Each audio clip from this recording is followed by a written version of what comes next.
एक बहुत ही खूबसूरत गांव था जिसका नाम था वीरनगर। यहाँ सभी लोग बहुत खुशी खुशी से रहा करते थे।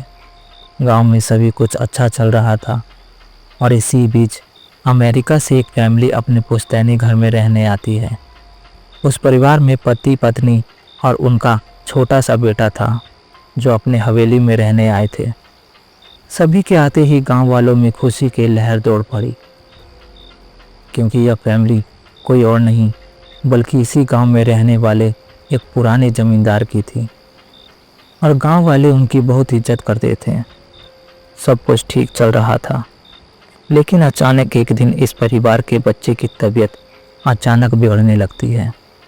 सभी को लगता है मौसम का परिवर्तन हुआ होगा, लेकिन बात तो कुछ और ही थी। धीरे धीरे लड़के का चेहरा नीला पड़ने लगता है।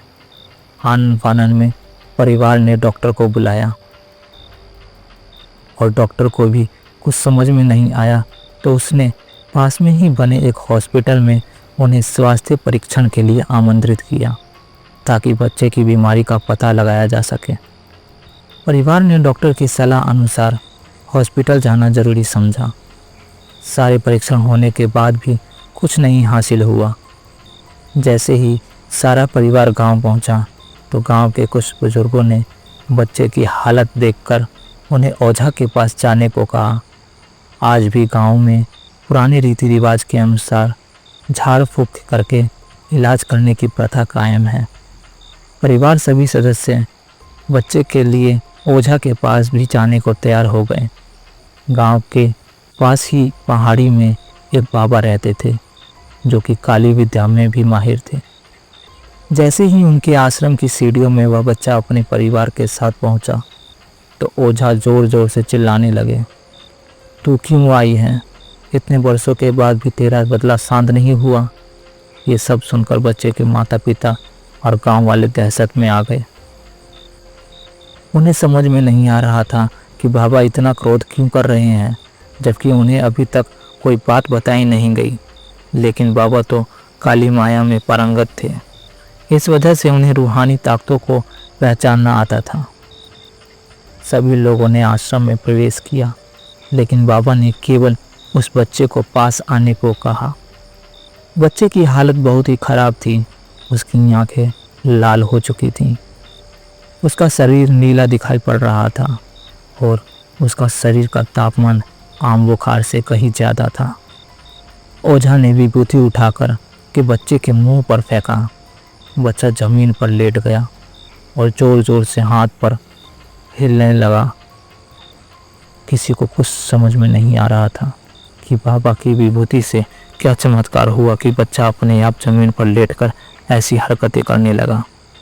तभी अचानक बच्चा अपने पैर की उंगलियों पर खड़ा हो जाता है और बहुत ही खूंखार औरत की आवाज़ में ओझा को उसके पुराने नाम से बुलाया, अरे ओ प्रेमनाथ, मैं तुझे नष्ट कर दूंगी। लड़के का ऐसा स्वर सुनकर उसके माँ बाप घबरा गए। लड़के को इस अवस्था में देखकर उन्हें कुछ समझ में नहीं आ रहा था कि ऐसा क्यों हो रहा है। तभी ओझा ने एक मंत्र पढ़कर बच्चे को अपने काबू में किया। सारे गांव वाले ओझा से पूछने लगे, बाबा ये सब क्या है? ये बच्चा ऐसा क्यों कर रहा है? तभी ओझा ने बताया कि इसके अंदर कोई चुड़ैल आ चुकी है, जो कि आज से 10 साल पहले चोरी के आरोप में जिंदा जला दी गई थी। उसे ऐसी सज़ा देने वाला और कोई नहीं बल्कि इस बच्चे के दादाजी थे और वह चुड़ैल अपना बदला लेने आई है, क्योंकि वह गर्भवती थी और उस बच्चे को उसके दादाजी ने भी मार दिया था, जिस वजह से वह उस वंश के बच्चे को भी मारना चाहती थी ताकि उसका बदला पूरा हो सके। ये सारी कहानी जानने के बाद उसके परिवार वाले ओझा के सामने गिड़गिड़ाने लगे और अपने बच्चे की जान भीख मांगने लगे। तभी ओझा ने अपनी घोर तपस्वी शक्ति से मंत्रों के उच्चारण के साथ उस चुड़ैल को मासूम बच्चे से बाहर निकाल दिया और कुछ ही क्षणों में बच्चा सामान्य हालत में आने लगा। सभी को लगा कि सब कुछ हमेशा के लिए ठीक हो गया, लेकिन यह तो एक शुरुआत थी। आज भी वह चुड़ैल वहाँ पर घूमती है और अपना शिकार ढूंढती है।